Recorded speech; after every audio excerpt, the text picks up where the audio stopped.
Ramani Splitting.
Hey, Sunflowers. We're about to get started in just a few. Just giving everybody some time to get in here and making sure that I have everything set up and ready to go. But we will be getting started in like 2 minutes. So, yeah.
All right, we're about to get started. I'm about to grab myself a drink of water, and we are going to get on with the show.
Hey.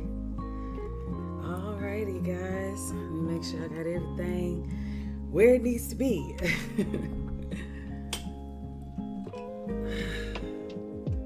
And, I gotta turn my light on. Hold on. Alright. For when the sun goes. Ooh, that's bright. Still getting my life together.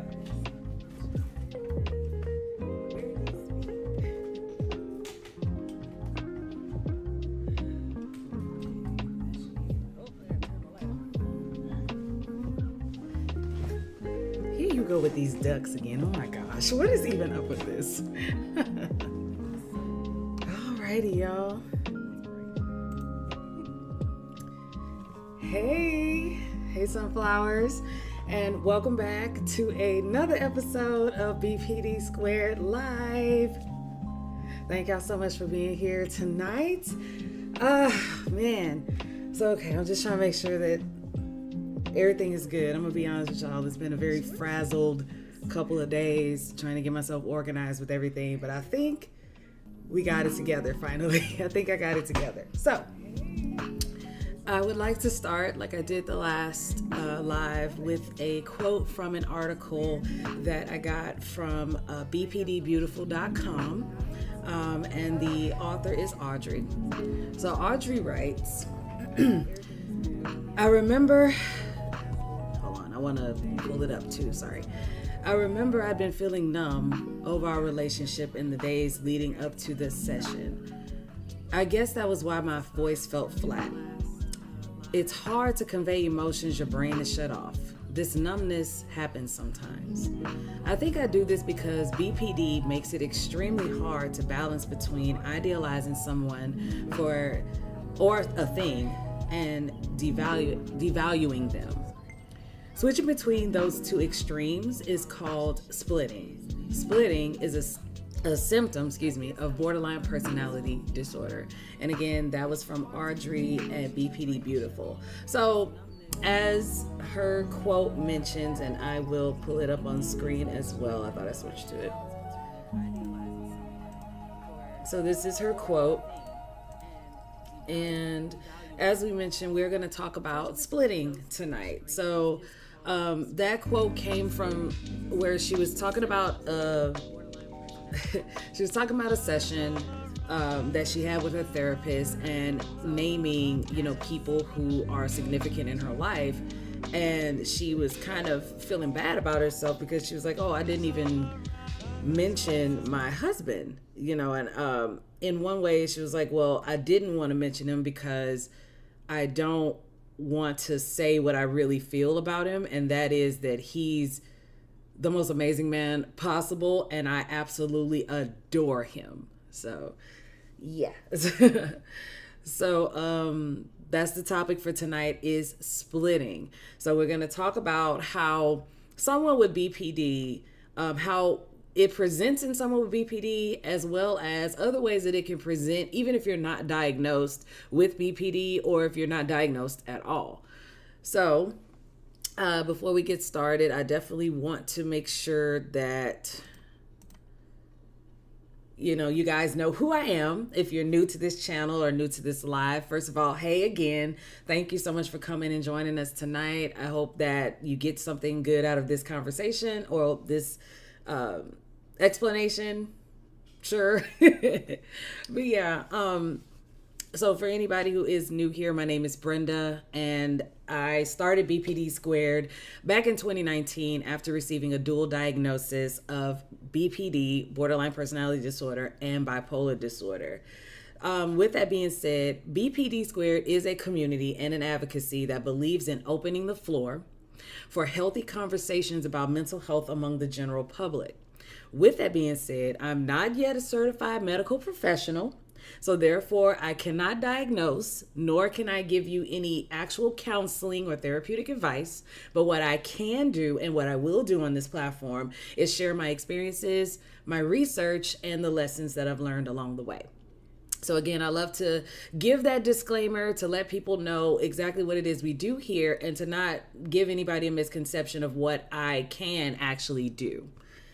Now, moving on.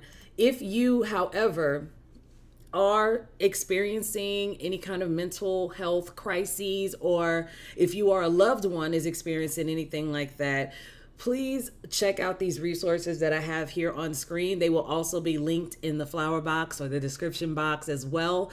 These are several different types of resources that cater to various organizations. So if you are deaf, or if you're a Spanish speaker, if you are within the LGBTQIA community, either whatever your specific alignment is and whatever it is that you specifically deal with or what makes you comfortable, there are resources there. There's also NAMI, which is the database, and where you can find different types of ways to get in touch with someone to help you with your specific needs, as well as learn more about the disorders that we will talk about on this channel, specifically BPD and bipolar, so you can get a better and general understanding of everything. So again, I will have these resources on the screen at the end of this as well, but if you want to check them out, they are in the description box already. Good? Good. All right. So,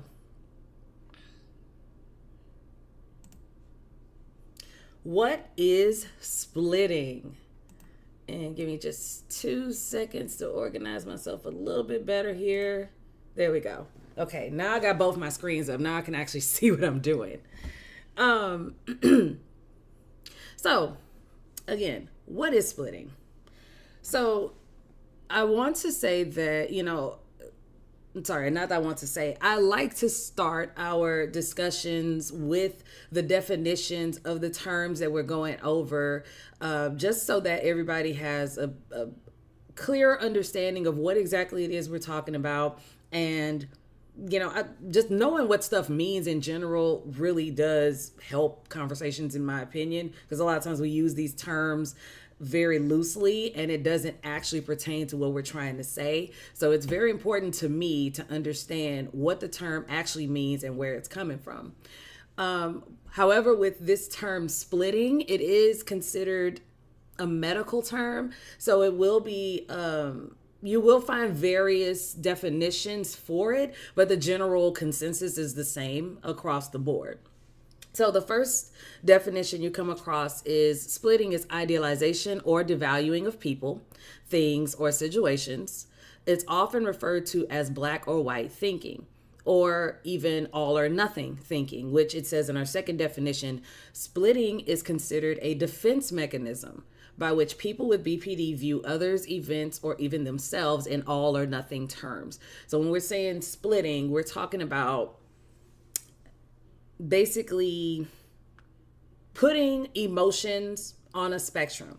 So something that I recently learned is like, when we ask people, oh, are you on the spectrum? We normally are thinking about autism, but actually most mental disorders or mental illnesses are on a spectrum, because not every person is going to present the same way, not every person is going to present the same way, even if they have the same diagnosis.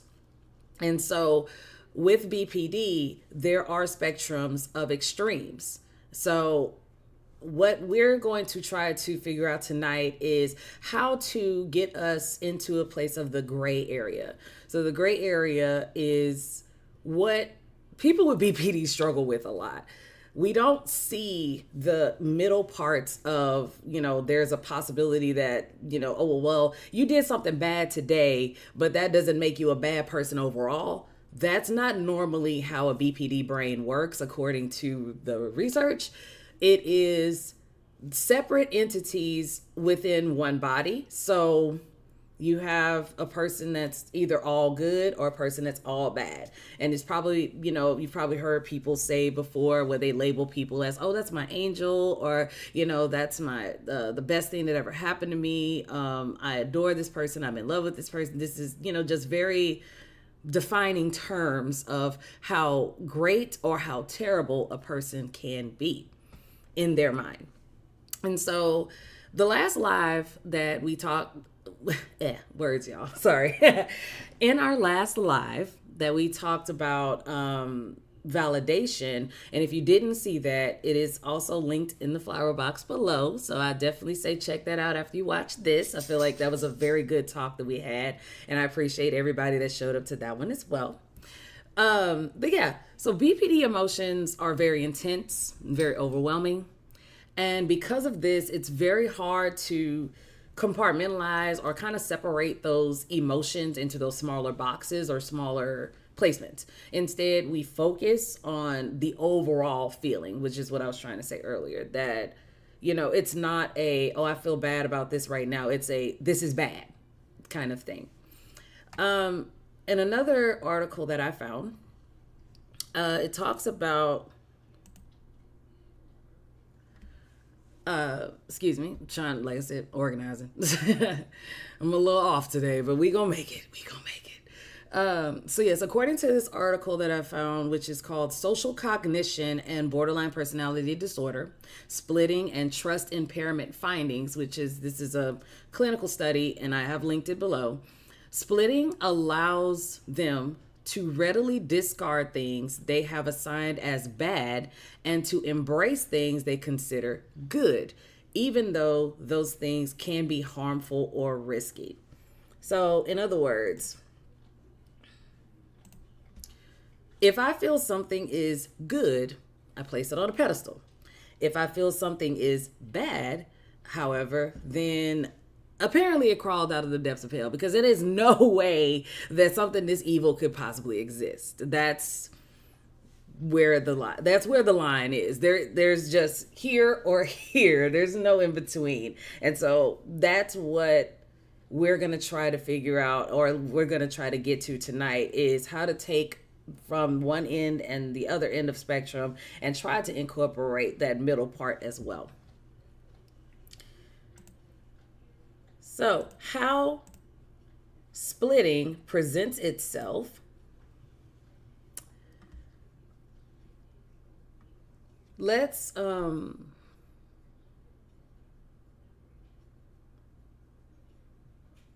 so how splitting can present itself. Again, this is coming from my personal experiences. This is coming from experiences I've researched for this topic. So even though these are what I'm going to show you guys, even though these are common examples, these are not something that you're going to see. You might not see this in every single case. It's very common, but it's not it's common and it may be typical, but it doesn't mean that it's going to present in the same exact way in every single person. So again, what the examples that I'm going to give tonight are based on my own personal experiences and what I've researched. So I just want to be clear on that. But Dr. Ramani, who is, let me click on that. Dr. Ramani shows up on a channel that I found called Med Circle, and they talk a lot about different mental disorders. They do focus a lot on personality disorders, the cluster B, which is your borderline, histrionic, antisocial, and narcissistic personality disorders. And in this video, she just explains what it's like to split. So I will let her have that conversation. So give me just a second. Let me get that going for you guys.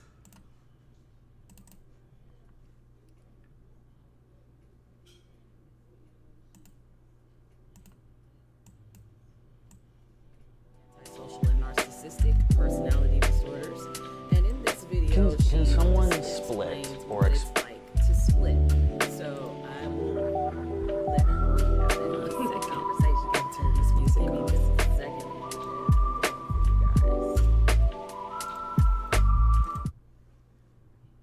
And then get the audio up here. All right, I think we're good now.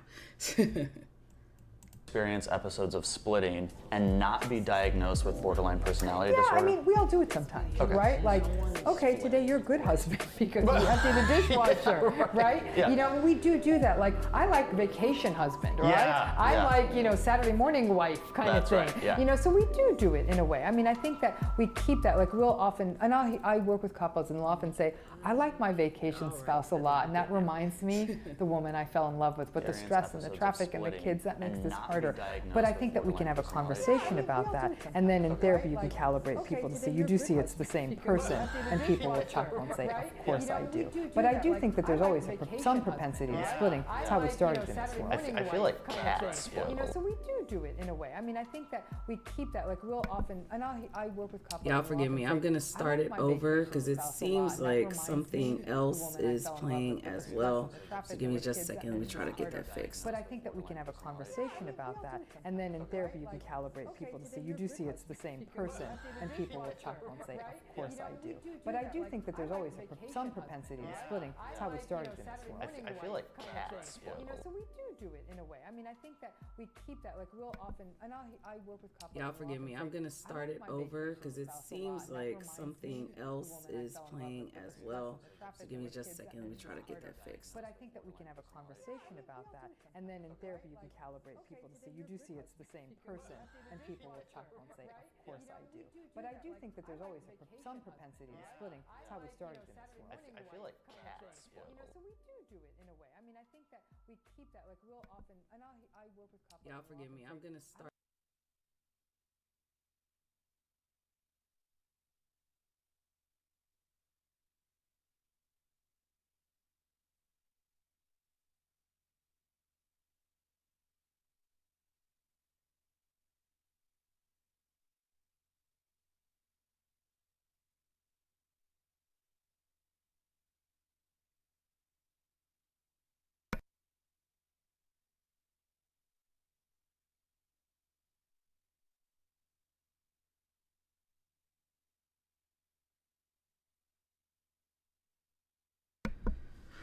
All right, thank y'all for being patient with me. I think we got it fixed. So y'all just let me know if there's any changes or if I need to fix anything again. But I'm gonna start it back where it was so we can move on.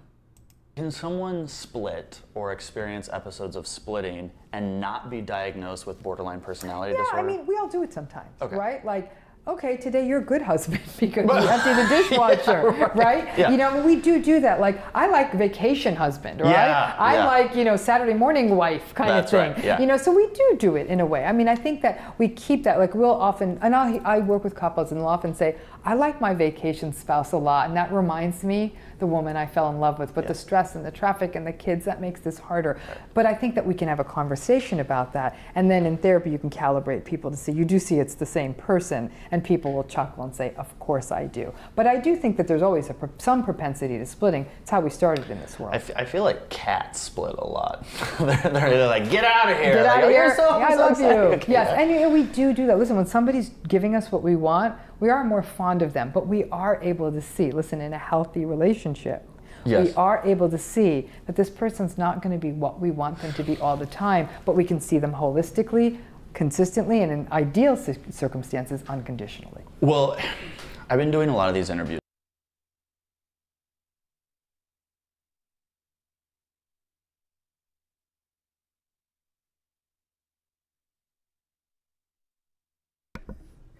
All right, so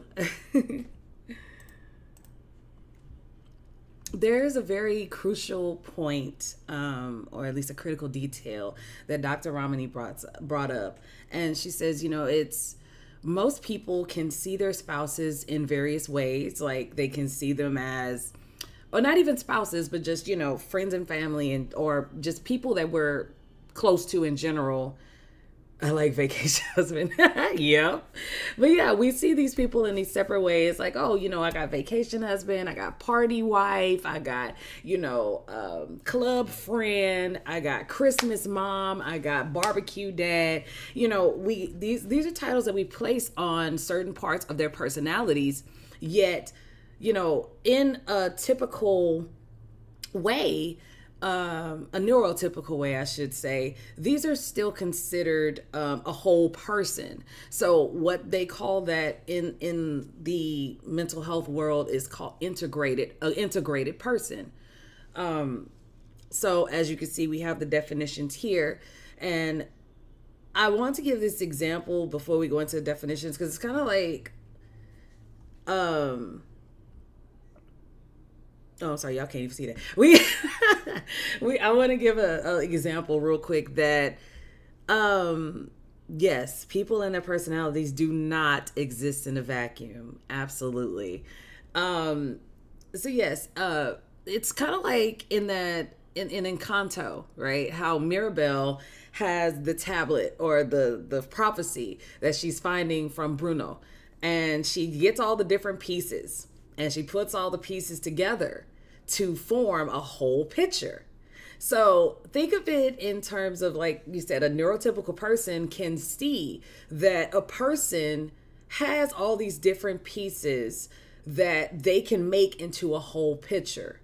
Unfortunately, a person with BPD, however, can most of the time only see the person as the pieces. So again, you have husband that does this, wife that does this, these different aspects of them. And instead of it being two pieces that form one, we separate them into two separate beings. So to put a little more scientificness on it, some more definite on it, basically integration, or to integrate, according to the dictionary, to form, coordinate, or blend into a functioning or a unified whole, basically to unite, to incorporate into a larger unit, or to unite with something else. So again, that's what integration is, and that's what we with BPD have to learn how to do when it comes to seeing our significant others. Again, can be spouse, can be friends, can be family. When we see these people, we're trying to teach ourselves, or at least we're learning how to see people not as these separate entities, but as the whole person that these separate parts exist within. So as she said, in seeking therapy and counseling, you work with someone to learn if you are separating people into these smaller aspects of themselves. And, hopefully you'll find somebody who could teach you how to bring them into as a whole. And again, I do stress that is something that is necessary to work on with a professional who can help you navigate that, because it is a little tricky when you first start to learn that that's something you do. So,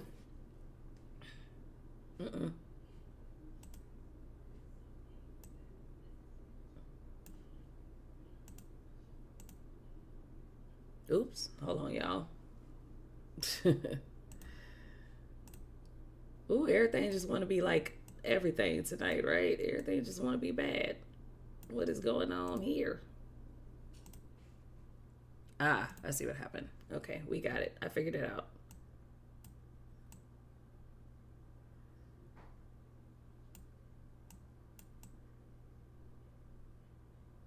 We're about to get it together. Just everything wants to be everything in right now. All right, cool. So there's that. There's our definitions for integration. And now we're moving on to our next slide.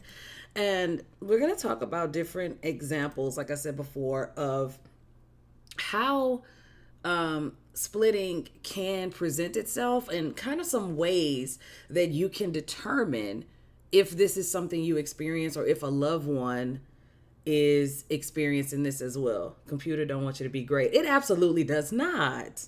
Absolutely does not. And I don't understand it. But you know what? We gonna let it be. We gonna let it be because we not gonna stop. Like forming I love that comment. Like forming a band. Everything, yeah, combining all aspects into a whole. Absolutely. That's a very good analogy. I like that. That's very good. Everything's everything. Words, Miss Hill. Yes. Anyway, I appreciate you so much. So the first thing one of the first signs that you can probably notice in a person, especially if they are, possibly about to split, is a lot of times they use extreme terms. So as you see on screen, use the terms all, never, always, angel, every time, just very definite terms that are very like extreme and definite terms that make it seem like this is an every time thing. This is always a thing. This is what it is. This is what it is. So Audrey also writes in the same article that, this is something that she had to work through with her own husband after she came from her therapy session and had a moment to sit down with him, and she had a triggering experience. So she talks about this and mentions when those moments come up. And I don't have it on screen, but I'm going to just read it to you guys.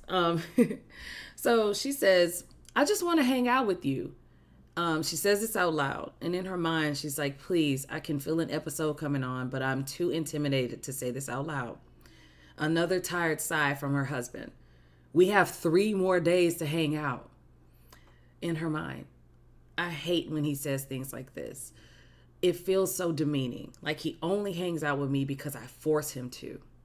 Out loud, yeah, but why can't we hang out more tonight like we planned to? You're ending early to play your game. You always rather play your game. She also puts in mention the use of always or never is a subtle sign that a person with BPD is about to split or is splitting. He scoffs. Why do you have to act like a child? You're an adult. Act like one. My mouth dropped, my eyes watered, and my voice was more shaky than I intended. You are mean. I got up from the bed, grabbed my keys, and stormed out.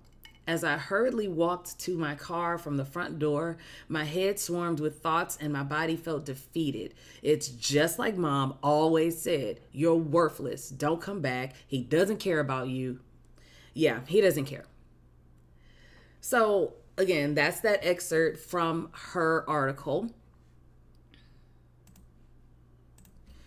And if you really was listening, you could take notice of the words that she used. She said, you'd always rather play your game. Mom always said, I hate when, again, these are the separate pieces. At that moment, he basically goes from being, adorable, wonderful, spending time with me husband to the mean husband. And it also transitions from not transitions, but it's also seen as he's the mean husband instead of my husband is being mean right now. So basically he went from possibly the best human being to ever exist to now this very mean, very evil man. How dare he? I hope that makes sense, guys. So that's one of the ways that splitting can occur when you hear terms like this, and that those definites and those extremes are used to explain behaviors or explain occurrences in a situation. So this next one we're going to talk about is kind of a heavy one for me. But it's called, but we're going to talk about what's considered the favorite person for a person with BPD. So you guys might know this, but I have a video on this channel that does cover this topic. And I want to say, first of all, thank you to everybody who has watched it and commented on it and everything, because that video has now over 10K views, and it's great, and I appreciate it, and I thank y'all so much for that. But to get back on topic, see,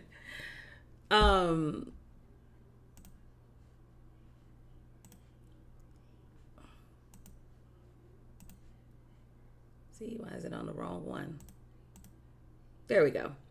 So to get back on topic here, basically the favorite person is, in my opinion, one of the strongest examples of positive splitting. And I do put that in air quotes for a reason. Basically, this is the person we put on this pedestal. They can do no wrong. They care about you so much, and they care about you so deeply. And yet, basically their words of law, everything they do is the best thing you've ever witnessed. There's nothing they could do that could deter you from them. I can go on and on and on about this. But, like I said, I do explain it a little bit better in that video. I would appreciate it. If you haven't watched it, to definitely go check it out. I am reading this comment very quickly. I have anxiety, and I can relate to this. At my worst moments, I've placed people and situations into these extreme archetypes or identities as always mean or always opposing. No gray area. I appreciate you sharing that. And you know what? That is a very important point that, like I said before, these things can show up in a person who doesn't even have BPD. Like you said, you have anxiety, and that anxiety is also something that, and I feel like with that as well, anxiety, a lot of times with anxiety, we stress respond.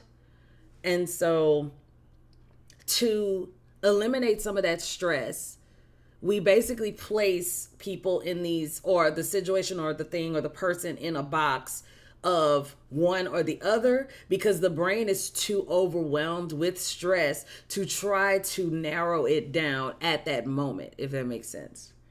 But yeah, I appreciate you leaving that comment, because that is necessary, that people know it's not just a BPD thing. Even if it's not generalized anxiety disorder, just people who suffer from anxiety in general can experience this as well. I like that. Thank you so much. So I am going to share something, and I do want to say that this is my personal experience, and I hope it's not going to be triggering to anyone, but this is my personal experience. I want to mention that when I had a favorite person back in the day and they ended our friendship, I was like, my response to that was making these desperate attempts. I was trying to fix it. I was trying to get them back. I was trying to make everything work. And the issue with that also is that it wasn't just that person. It was another person involved in the situation as well. Now, friend B, let's just say friend A was the favorite person, and then friend B was the very good friend who was being real with me about it. But at that time, I'm like, okay, because you came to me and was like, oh no, this is what needs to happen, this is how you need to fix it, and this is how you need to go about this thing. In my mind, all I heard was, oh, you're a bad friend and I'm leaving you. And so therefore, if I'm being told I'm a bad friend, then apparently that's a bad friend, right? You're leaving me, you're abandoning me. So automatically you're the bad friend, because you decided to leaves. Oops, I typed more than that. Well, welcome in regardless. But yeah, go ahead, place it in the chat, whatever it is you had to say. No problems here. We all struggling. Well, not we all, but I'm definitely struggling tonight, so we can have that moment together. Just ghosted me after a 4-year relationship, and I feel more alone than ever. I'm very sorry to hear that. And like I said, I don't know how long you've been in the conversation or on the live, but there are resources for people you can reach out to if there's, if you don't really have anybody to really speak to. We'll talk about that later on about like support groups and stuff, but I am sorry to hear that. And I hope that by the end of this, we can work through a way to get you to not feel so alone. But yeah, so sorry, back to the point. Basically, yeah, I placed one friend in this, this is, this person will save me from this. And then this other person is, they're abandoning me. So they obviously don't care about me. They're a horrible friend, da, da, da. And, because that news came from that friend, that's why I put them in that box. And basically, I'm turning the other person into my savior.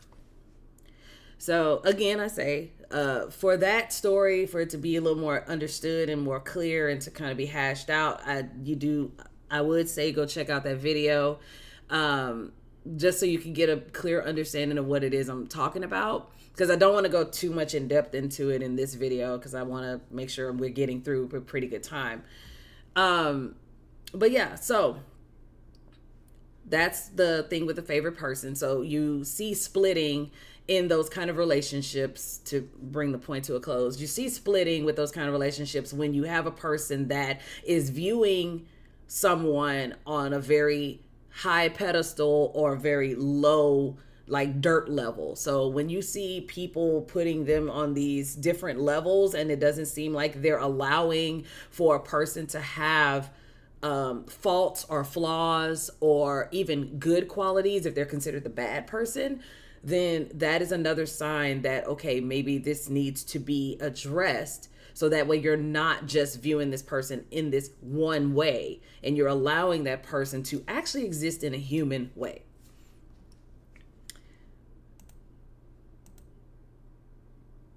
Okay. Come on, transition. Do what you're supposed to do. There we go. Now, so another form of splitting you may come across within yourself or with a loved one is dissociation, rage, and shutdown. And again, these are things that I definitely experience very commonly. So there's a lot of times splitting will occur physically. There's physical cues versus the verbal ones. So we did talk about the verbal ones, again, how you use the extreme words and you say certain phrases that are either pedestal or dirt. But a lot of times the physical cues will show up more commonly than the verbal ones. So one of these cues is, of course, like I said, dissociation. And one of the ways, basically, dissociation is one of the ways the mind copes with too much stress.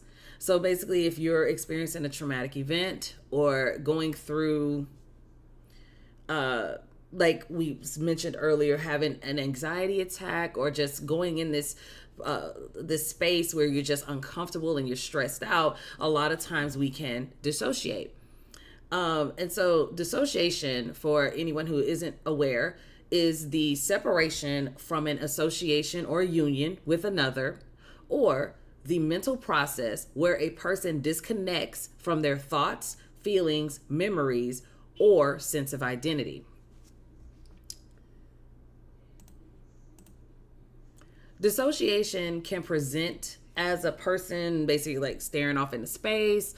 They can be behaving one way, like smiling, laughing, dancing, doing their thing, and then all of a sudden, very suddenly, just randomly not do anything at all. So I've even had these moments with one of my friends where we were like just chilling, we dancing, we goofing, and we doing all these things. And then just a minute later, I'm just,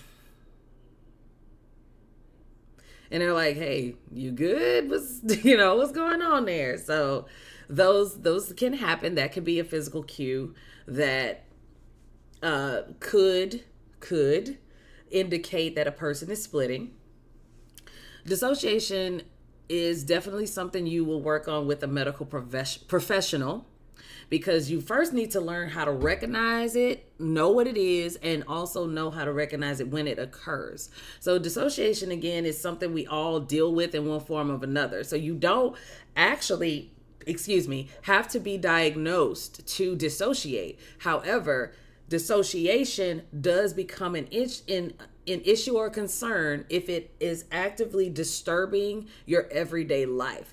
So if it's coming to moments where you're dissociating even without triggers, or minor triggers or minor stressors cause you to go into this different realm or different spaces, that's definitely something I say you seek out a professional to help you with. So, sometimes you'll find yourself feeling like you're outside of your body. Like, one of my examples of dissociation, like extreme dissociation I had, I got a phone call from my birth mother. And for those who don't know, I was raised by my grandparents. I know my parents, and I know my parents, but I was raised by my grandparents. And so my relationship with my mother and father is developing, but, well, it's more developing with my mother. My relationship with my dad is there, but it's life. So anyway, but basically I got a phone call from her when I was at work one day, and it was a shock. Like, I was in shock when I heard her voice, because first of all, I never expected to hear from her, and I definitely didn't expect her to call my job. I didn't even know she knew where I worked.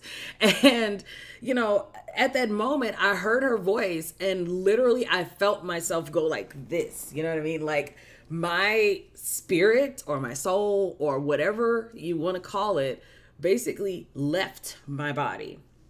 And I remember just watching myself. I was sitting there, I'm on the phone, and I remember just having a very deadpan conversation. Like, she's telling me about stuff and, explaining that, yeah, I've done this, I've done that, and da-da-da-da. And I'm like, oh, okay, that's great. It's good to hear from you. And I'm saying what I feel now is like your generic responses.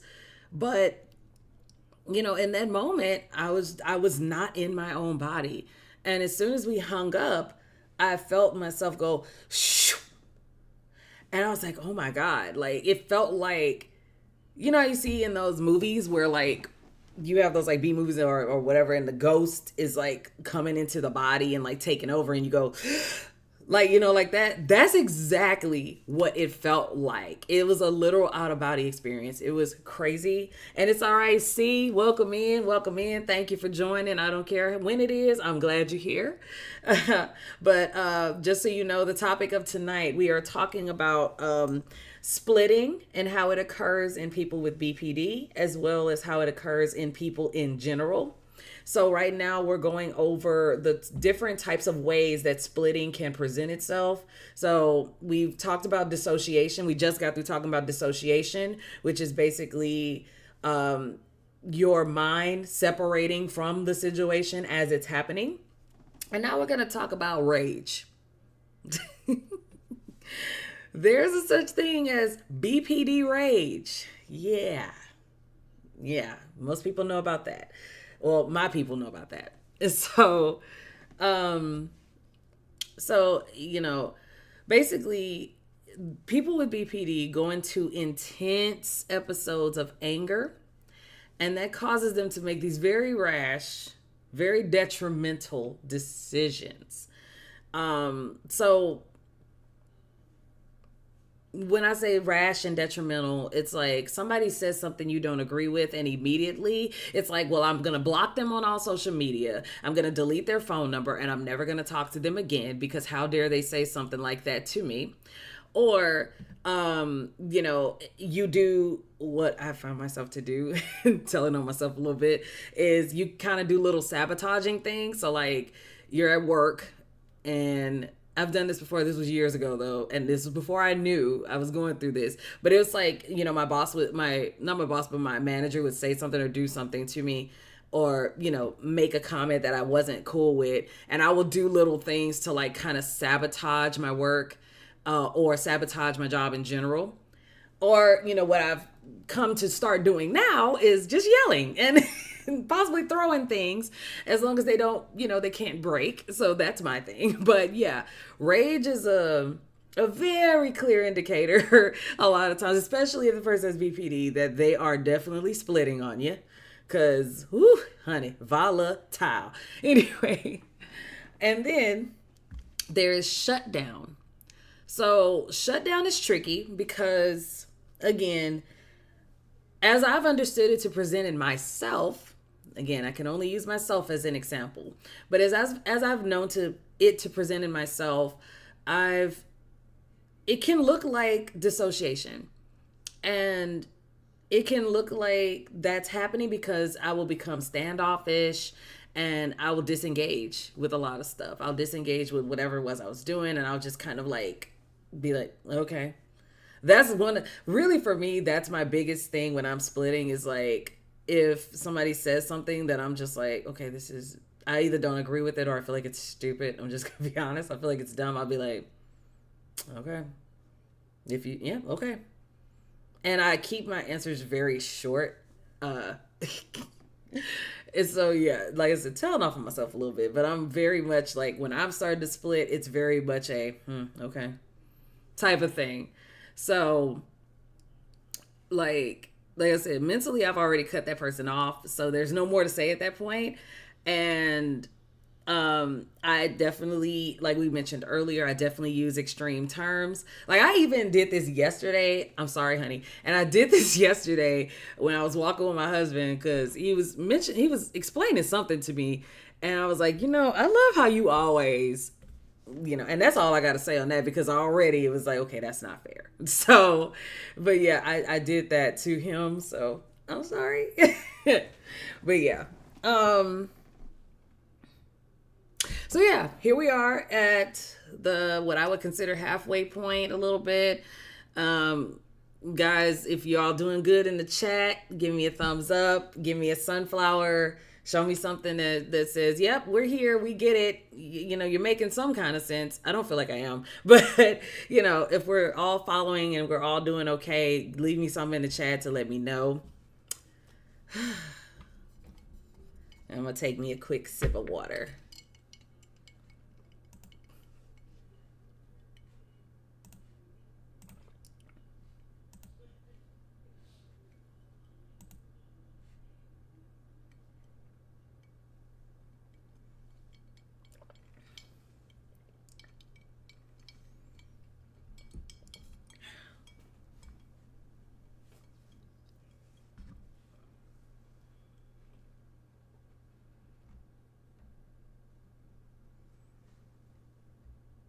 Appreciate that. Duck, Luke. Let him be. He is sleeping. And he's sleeping very well. So I want to let him be where he at. Appreciate you, honey. Okay.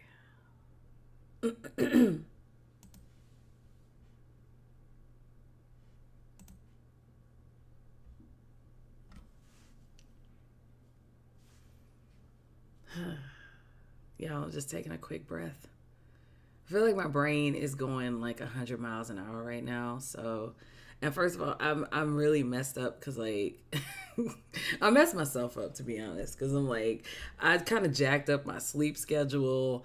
I literally just woke up from a nap like maybe 2 hours ago, and I'm still kind of groggy and kind of out of it. I'm just like, I feel like I'm just kind of all over the place. So I'm doing my best to try to get through this in a cohesive way that I'm not sounding like what my brain sounds like right now.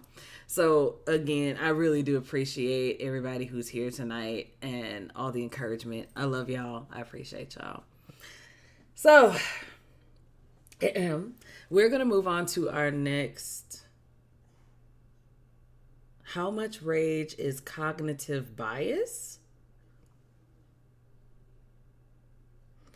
That is a very good question that I'm going to have to research. Or can you phrase that a little differently so I kind of know what you're talking about? Cognitive bias. The always or never thing comes up in neurotypical ways as well when discussing how not to communicate or argue with a loved one. Exactly. So yeah, that's why I say it's very important to learn, in my opinion. It's very important to learn these terms because though they are mostly, what's the word, associated with, medical or mental conditions, these are things that we deal with on a regular basis. So you will find that a person, you will find a person that can split. Like I said, splitting can happen even if you're not, in that, under a diagnosis. Splitting can happen in any way. Like my friend said earlier, anxiety causes them to split. So yeah. What's the awe for? See? He's saying awe because I said I love y'all. Because I do. I love y'all. Alrighty. So let's move on to our next slide here. And do I want to do it like that? No, I don't. I want to do it like this. Okay. So I want to give y'all an example. Stress. Huh? I don't know what you're responding to, dear.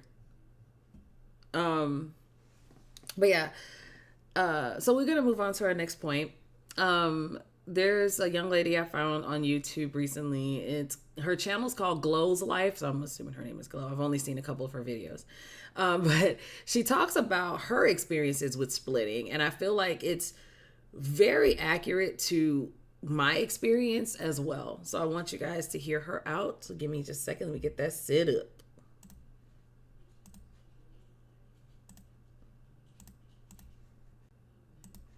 Alrighty.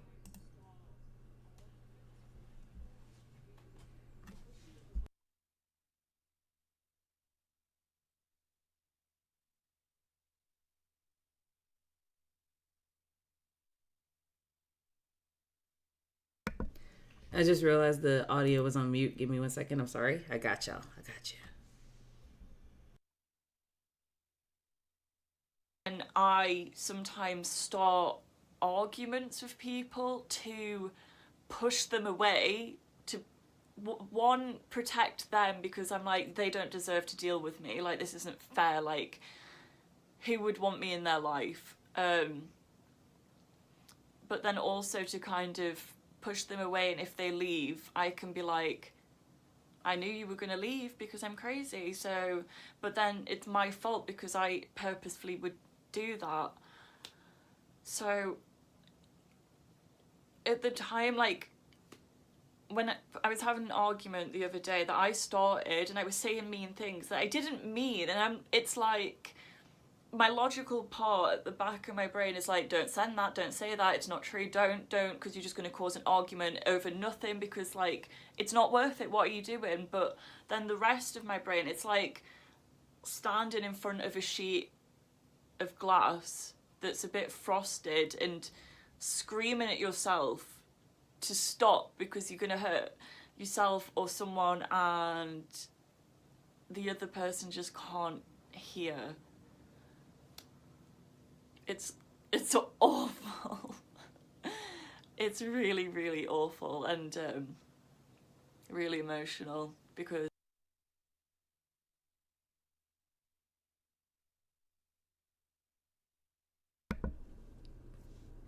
Alrighty. So give me just a second. So yeah, as she mentions, this is something that I also deal with, which is the, struggle to want to filter out the reactions, because I do find myself lashing out or desperately trying to salvage the damage that I caused. And to be honest, it really does suck. it really does suck because a part of me knows that what I'm about to say or do is not good. And sometimes I can't stop it, you know.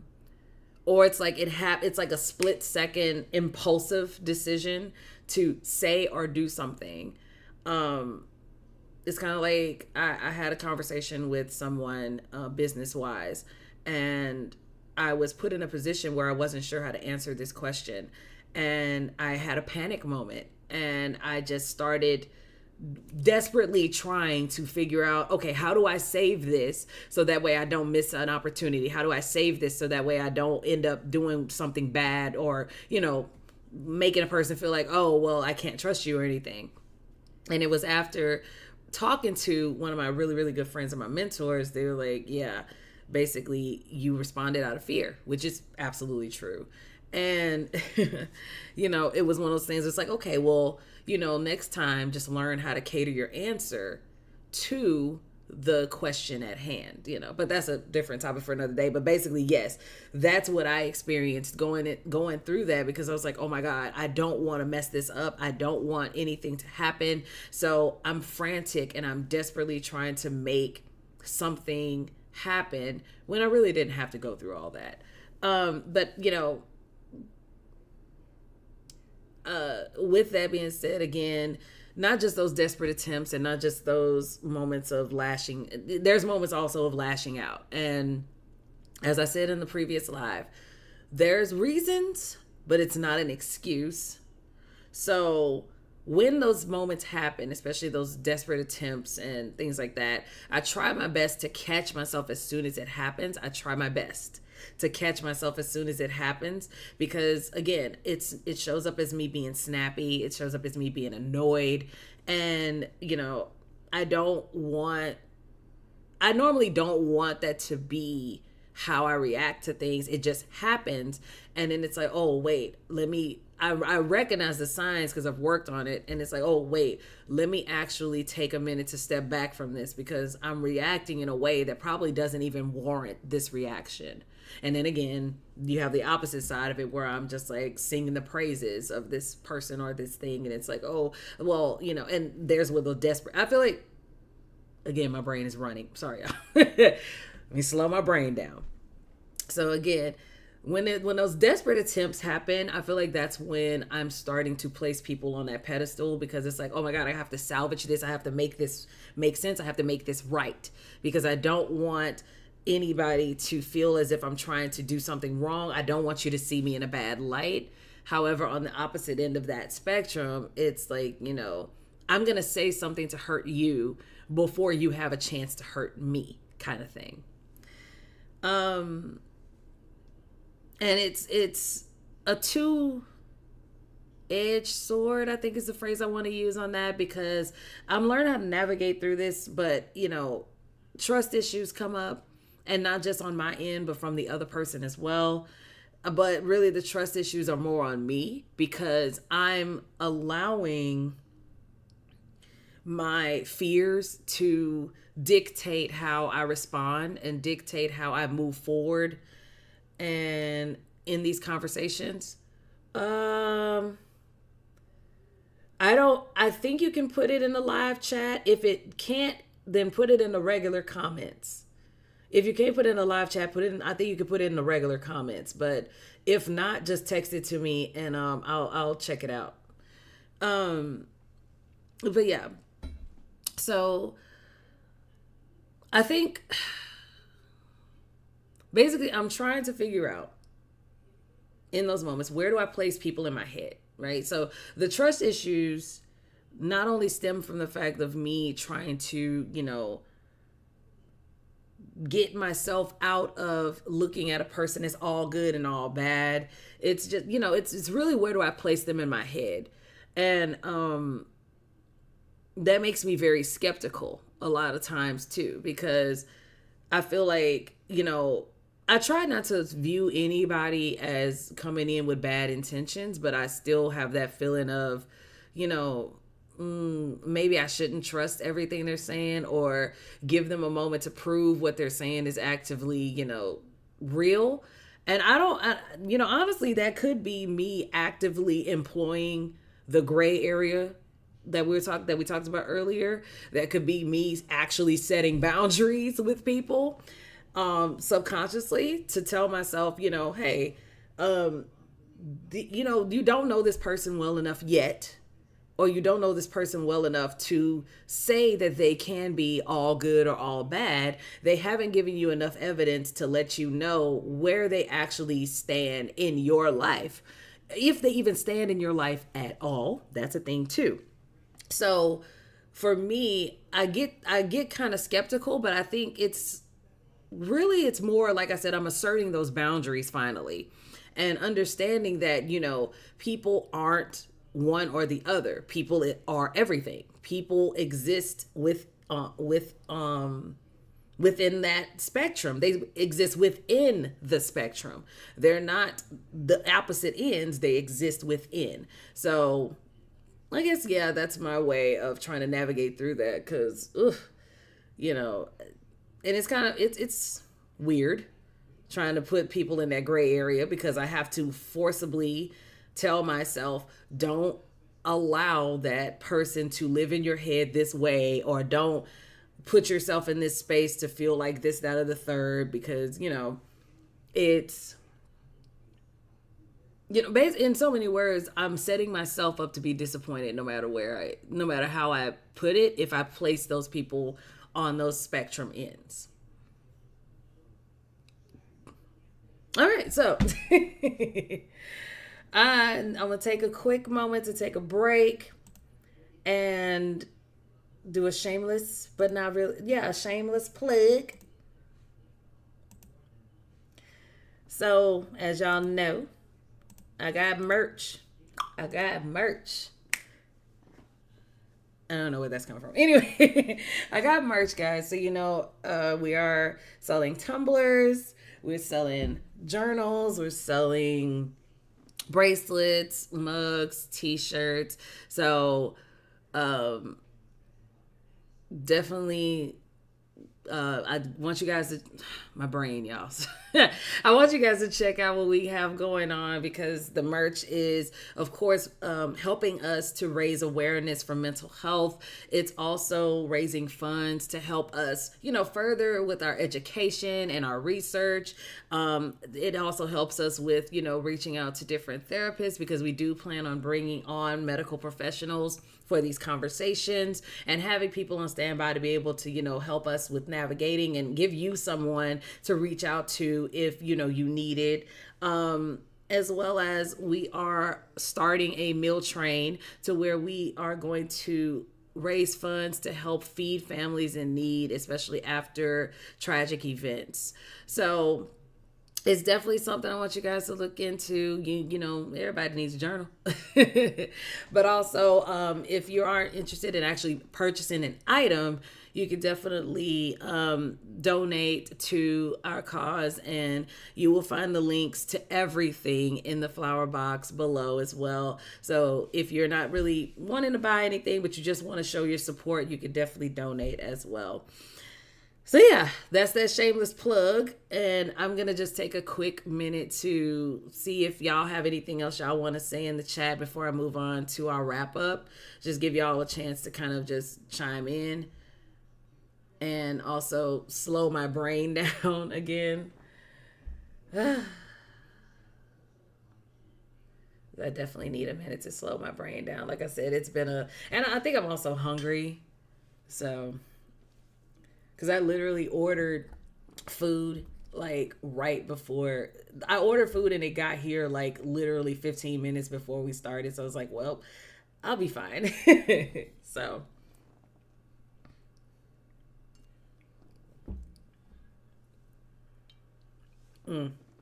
Yeah, see, I kind of gathered that from you, that you're not a pedestal placer. Kind of gathered that. But do y'all have people that you hold in high regard at all? Oh, I'll be fine. We about to I just got your message. I'll be fine. We're about to wrap up in a few, so I'm good. Thank you.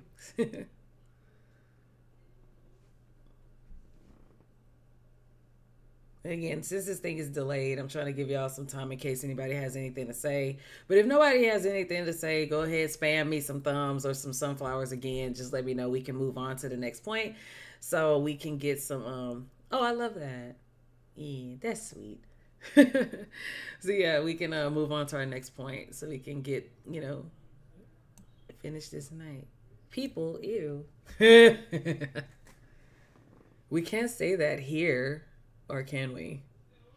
I'm not into censoring anybody. I have to do more research on cognitive biases. That's something that, like I said, I'm actually interested in that. So matter of fact, let me write that down.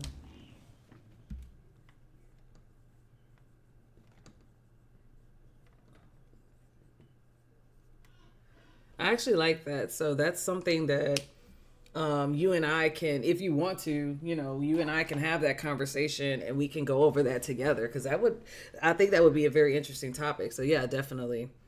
And let me know what you find and I'll let you know what I find and we'll go from there. Alrighty. So, I got some sunflowers from my boy. So let's go ahead and move on to our last topic of the night. Errors or limitations of thinking. That's cognitive bias. Oh, that actually makes sense.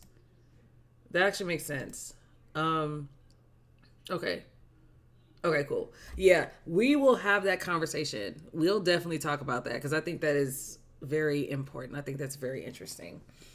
Okay, so I guess we are good to move on. Sir, I can hear you. We're good to move on. So let's finish this off with how people can cope with splitting. So, one thing that has been made kind of aware with the research that I found, and even Dr. Ramani said it herself, is that, most of the time people don't even know they're actually splitting. So, again, self-awareness and time is what it takes. Because, again, I don't realize those things all the time that it's happening, but because I have worked with someone and I've actively pursued that research, I'm able to really find those moments where I'm like, oh yeah, I'm actively doing that. I'm putting this person in these particular boxes. I realize I'm doing that now. And so, yeah. Again,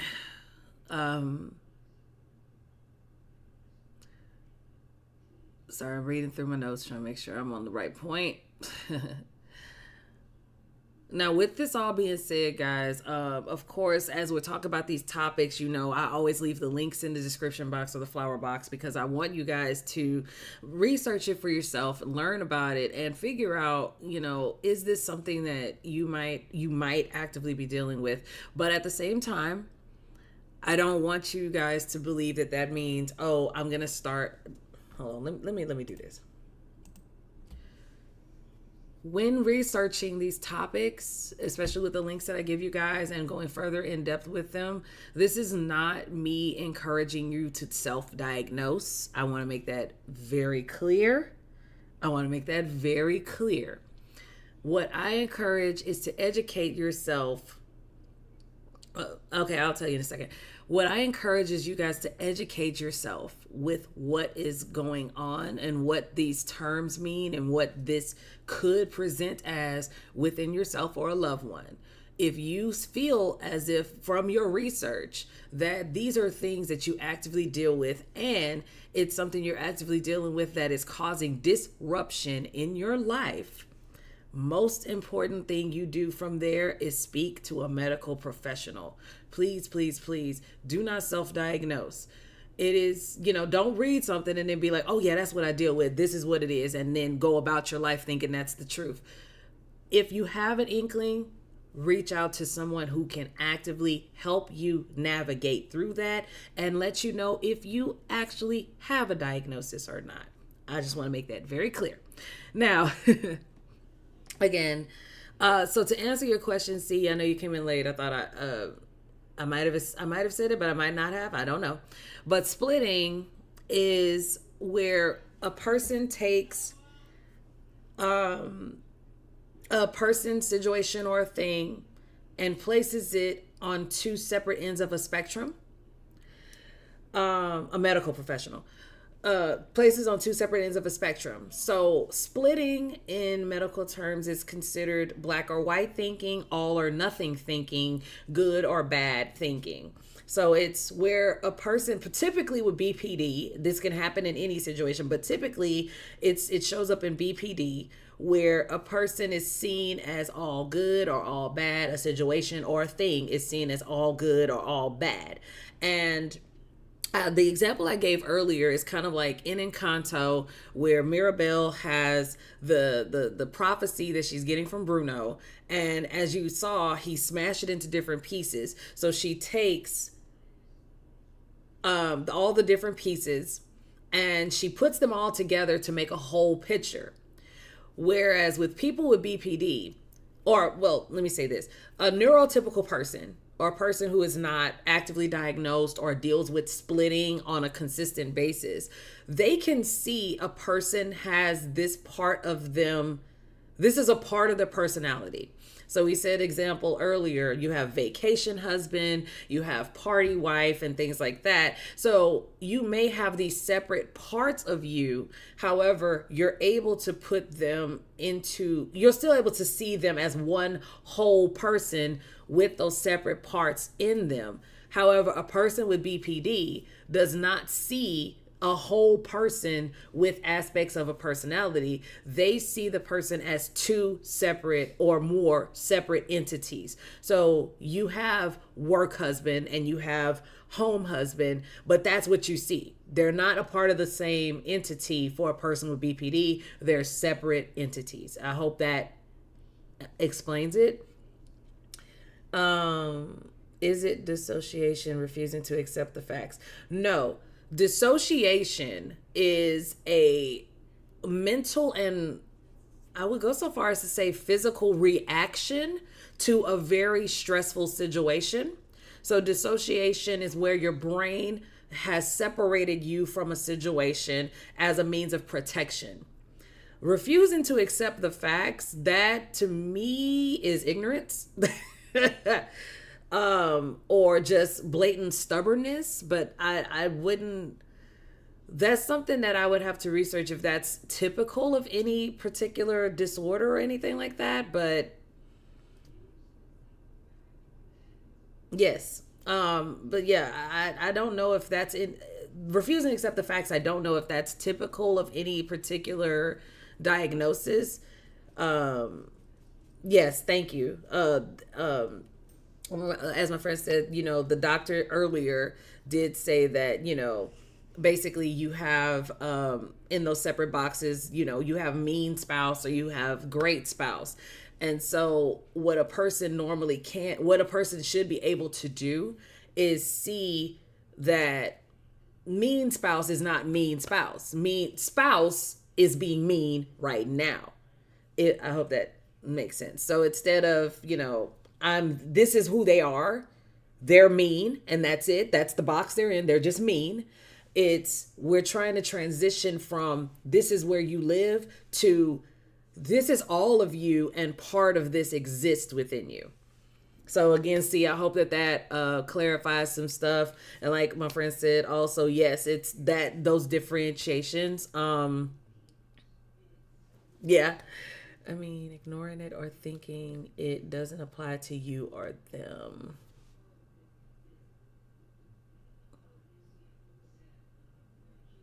Ignoring it or thinking it doesn't apply to you or them.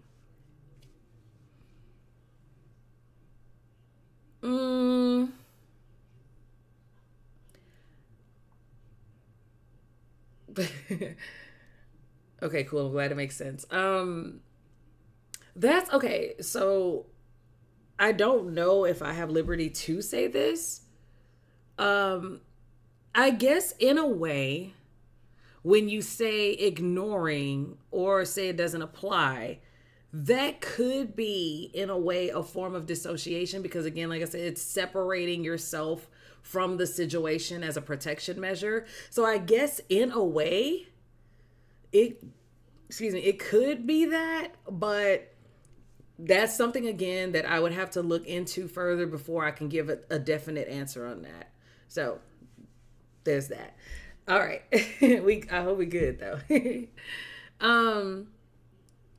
So yeah, it takes time and effort to, I gotta find out where I was. So yes, it does take time and effort to recognize when you're splitting, mainly because, splits are normally caused by triggers. And honey, I can hear that. But yeah, splits are normally caused by triggers. And, basically triggers are what set you off, what make you happy, what make you angry, what make you respond in an extreme way. So you good. Like I said, we'll talk about it. We could talk about it one-on-one, because like I said, I want to be clear on what it is we're trying to get at here. That background singer, bruh.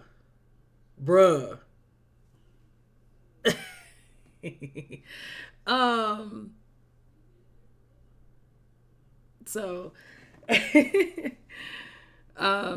but yes, it is very important to make yourself aware of your triggers. Again, that's something you definitely can work with a medical professional on if it's not something you know how to recognize within yourself.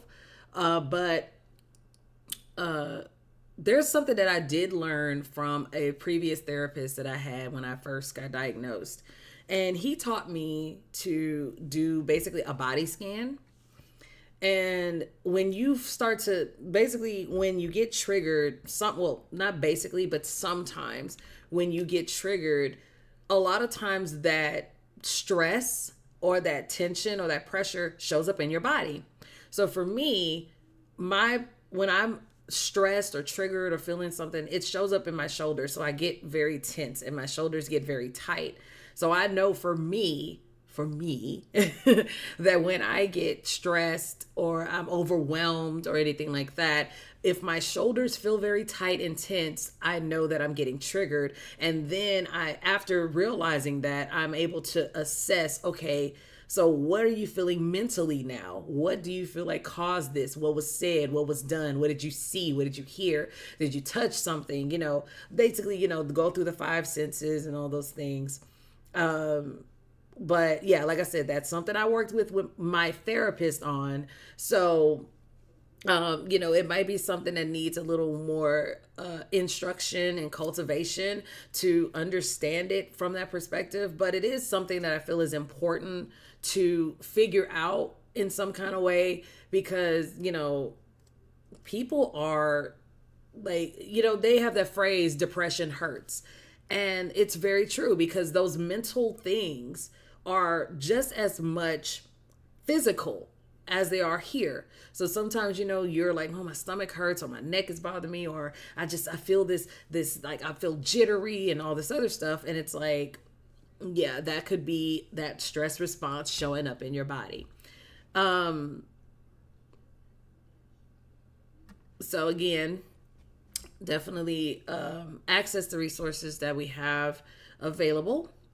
If you or a loved one, or specifically you as a person, if you're not diagnosed, or if you do have BPD and you're, wanting to get a bit more of an understanding about yourself, your diagnosis, and what you typically go through, it is very important, in my opinion, to definitely seek out that professional help. And even if you are dealing, even if you do have a therapist or a psychotherapist or somebody who can help you through these things, bring this up to them. Let them know, hey, this is something that I want to know. Is this what I do? Have you noticed this? Or is this something that, basically, is this something that you noticed that I've done? Or this is something that I'm concerned about. Is there a way we can work through this to know if I'm actually dealing with it, or, anything like that? So definitely, as always, use the resources below to, seek out professional help. Loud talkers or over talkers. Now, if you are a person who is involved with someone who possibly splits, or you actively know they split, or you're suspecting it, again, research. That is always the first, second, middle, and third, and last that needs to be done. Research so you are very well versed, so you know what it is you're actively looking for, so you're not just spinning wheels and like basically throwing darts at a board trying to hit something that makes sense. Research it and see if this matches. So I frequent this website, and it's called Very Well Mind, and it's a very, very good website in my opinion.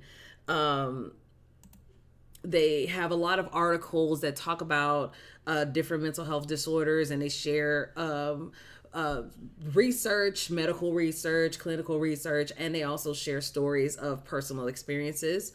And so they have an article that I linked in the flower box, course, of how, there's different principles that you can follow if you're trying to navigate through this with your loved one.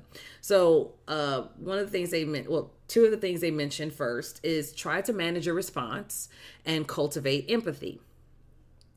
Now, the last thing you want to do, especially if you suspect your loved one is splitting, especially if you know they have BPD or otherwise, a person with BPD, you don't want to cause the situation to escalate. You want to try to keep the situation as neutral as possible. So for a person with BPD specifically, who's already feeling bad, feeling like you're going to abandon them, and feeling like, oh my God, this is, where I'm placing you in this bad box and I'm splitting on you and everything, matching their anger with yelling and accusations and anything else can lead to a very hostile situation. So the best thing for you, in my personal experience and in my personal experience and in my research, it's best to be in control of your feelings, because when you think about it, again, the person that has BPD is the one that has the more extreme emotions. We're the ones that go from one end to the other. And again, I'd like to say this is a reason, but it's not an excuse, but it is something to be aware of, that, there's these extremes we go through. And so for you as the person who's on the opposite end of that, to allow yourself to not, fall into that space too, and to see it from don't match their energy. Exactly. To see it from a more neutral perspective really does help to keep the situation neutral as possible, or at least de-escalate as soon as possible. So again, remember this, basically, the person with BPD is reacting this way because they're trying to protect themselves. And I'm gonna be honest, it's kind of strange. They're protecting themselves, but they're also trying to protect you. So like Glow said in her testimony, I guess that's the word we're going to use, is like, I know I'm doing this, but at the same time, it's like I say these things because I want to protect you from me. I don't want you to feel as if you're being attacked, or if you're, uncomfortable, if I'm doing something that's harming you in any kind of way. I would rather push you away from that harm before I actually cause it. So again, try your best to be neutral and just, say, and give it reality. Stay in reality with that person too. So like basically with my husband, I think he's he's pretty aware of when I split now, most of the time now. And basically he'll just give me space.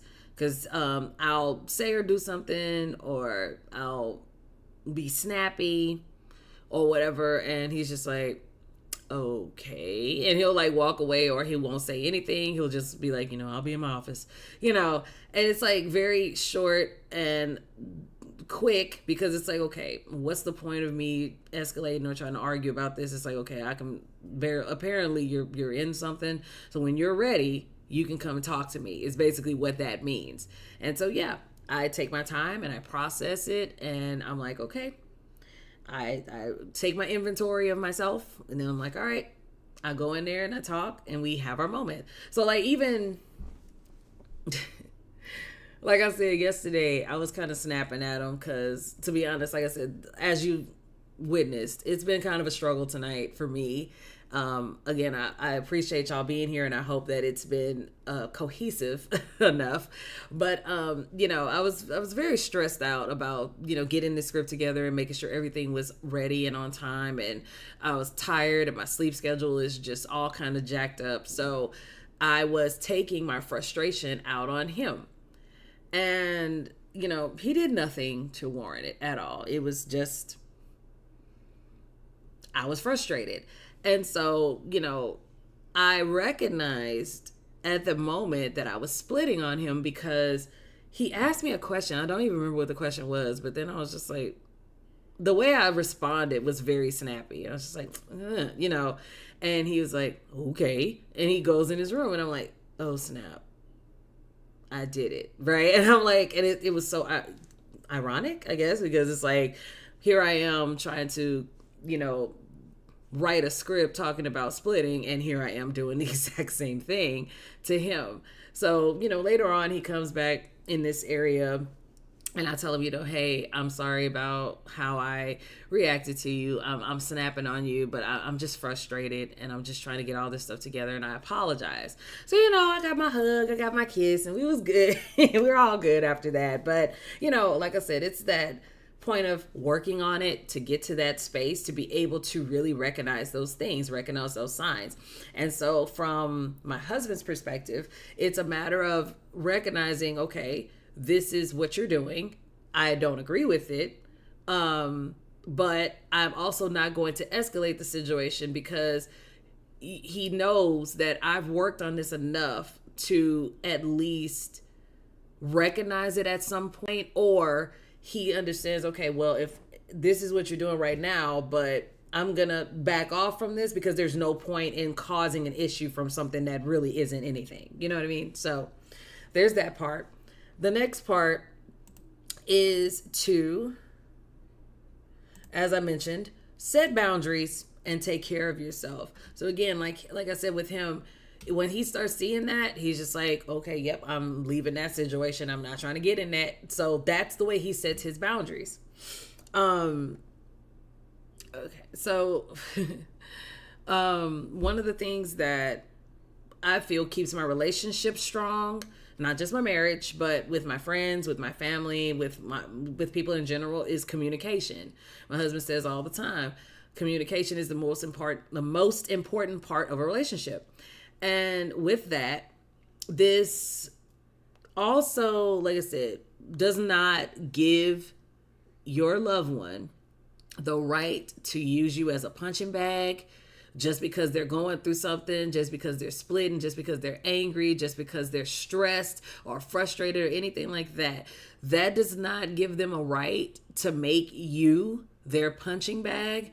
It's not good for them to always use you as a not a soundboard, but as a shooting range, I guess. It's not good. So definitely make it very clear what you will and will not tolerate when it comes to this particular relationship. And from my personal experience and from people that I've spoken to, that's very important to us, especially with, BPD. We want to know very clearly what it is you expect of us. My husband could attest to it. I'm always asking these questions. It's like, you should know the answer to this by now. But it's like, okay, yeah, I know the answer, but I still need to be assured that this is what it is, right? So make it very clear, make it very plain. And if you got to reiterate it a few times, let them know, hey, this is what we will do and this is what we will not do. I'm not going to take abuse from you just because you're upset. I'm not going to take, I'm not going to allow you to just always make me the bad person or take everything out on me just because I'm here with you and I'm in a relationship with you. And yeah, it's best to set these boundaries sooner than later. You may need to work with someone, the person, like the loved one, not the one with BPD, but the person that's in the relationship. You may need to work with a medical professional as well, so they can help you figure out what's considered the right time to set these boundaries. But again, it's one of those things that the earlier you do it, the sooner you do it is the best. Because the thing is, like I said earlier, when we have those moments and we're like lashing out and we're saying this and we're saying that, it's really not a matter of I'm trying to win an argument or I'm even trying to prove you wrong. It's a matter of I'm trying to protect myself. And if I say this, this keeps you from saying it to me. But it's still a matter of you don't get to just say this stuff and think that it's okay. So definitely make it very clear what lines are not to be crossed. So yeah, you basically, like we mentioned earlier, integration. These boundaries help you to help the loved one, help the person with the diagnosis or the person that's splitting to be, to see that integration of you as that person. You're not being seen in separate parts anymore. You're able to be seen as, husband who can be mean, husband who is loving, husband who does these things but is still here, instead of mean husband, loving husband, other husband, barbecue husband. You know what I'm saying? So yeah. Oh, y'all, they setting off fireworks. Yeah, that's that lets me know we need to go ahead and get this wrapped up. This is actually going a lot longer than I wanted it to, but it's okay. We're here where we're here. So yet again, you as the individual who is in the relationship with someone who has BPD, definitely seek out support for yourself as well. You may not be in a position where you feel like, okay, I'm ready to talk to a therapist or a medical professional about this, but there are definitely plenty of support groups around where you can talk to other people who are experiencing this and going through it. And I found a lot of great support groups on Facebook specifically. There's some groups on Instagram as well, but Facebook I found has a bit more consistency and activity. So definitely, and of course you can use the resources and the databases that are linked in the description to see if there are more support groups you can reach out to get, like I said, a better understanding and just people who can help you navigate through all this stuff. So you see is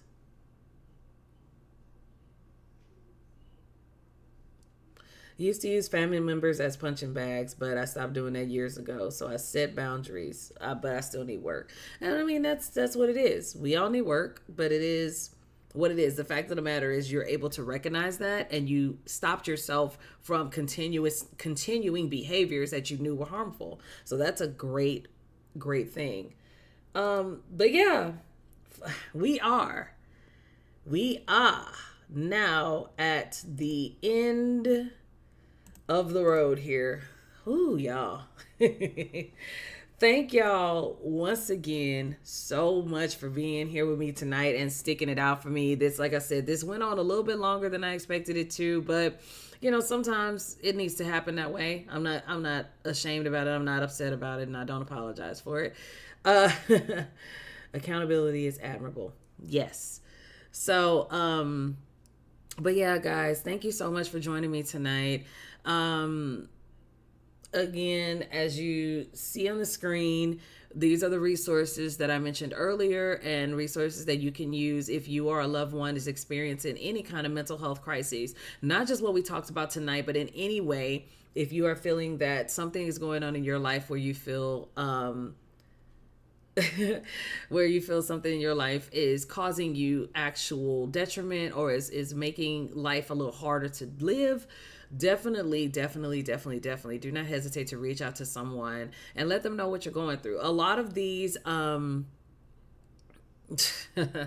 a lot of these resources also have chat lines, and they have text lines. So if you're like not really sure you want to actually call somebody, you can chat online, or you can even text most of the places as well, and they can respond to you in those ways, whatever's the most comfortable. In the resources page on my website, you will also find that there are different databases you can access for local help as well. So like I said, definitely give that a look and check that out in case, you or a loved one is experiencing that. But outside of that, like I said before, check out the merch that we have on the store. We are raising funds for education. We're raising funds for research. We're raising funds for different other projects, as well as starting a meal train to help feed families in need, especially after moments of crises. So, all proceeds and any purchases are greatly appreciated. And of course, if you're not looking to get an item, but you do want to support BPD squared, you can also leave a donation. Again, everything is linked in the description box below. All my social media is linked in the description box below. Hit me up on Instagram if you guys just kind of want to chat or just say hey, or if you're interested in having a one-on-one conversation or whatever. I'm cool with that. I've talked to people plenty of times on Instagram, so definitely I have no problems with you guys reaching out and us having a conversation. Again, I can only share my experience. Do not expect me to give you any actual medical advice, because that's outside of that. That's all I can give is my own experiences. So with that being said, I'm gonna leave you guys with this one last question. And that is, have you noticed yourself splitting, or have you noticed splitting in someone else? And I want to leave you with one last thing as well. Leave in the comments section any topics that you feel we should go over in our, future lives. If there's, so like my boy said, cognitive bias, that might be a discussion. That might be a conversation we have on this channel. But if there's any other concerns you guys have, or any, discussions that you want to have, leave it in the comment section. Let me know, what your concerns are or whatever. And even if I have to reach out to somebody and get a professional on here to actually go through that, we will have that happen. That's a plan of mine anyway. So yeah, that's it. I love you guys so much. Thank you for bearing with me tonight and all my struggles. But I appreciate all the love and support. Y'all are amazing. Thank you for all your comments and conversations. Thank you to all my sunflowers who are subscribed. Again, if you're not subscribed and you found this video or this channel to be helpful to you in any way, please click that subscribe button. If you liked what we talked about tonight and want to hear more, leave a like, and definitely share this with someone so they can learn from this and start their own journey of researching and understanding all these different mental health terms and things that we all go through, not just as a diagnosed person, but as a person, a human person. Okay, that's all I got for y'all tonight. I love y'all so much. Enjoy the rest of y'all's evening. I hope everybody had a happy 4th. Enjoy this rain because it's cooling us all down. I'm loving it. But yeah, I love y'all so much. And I'll talk to y'all later. Bye.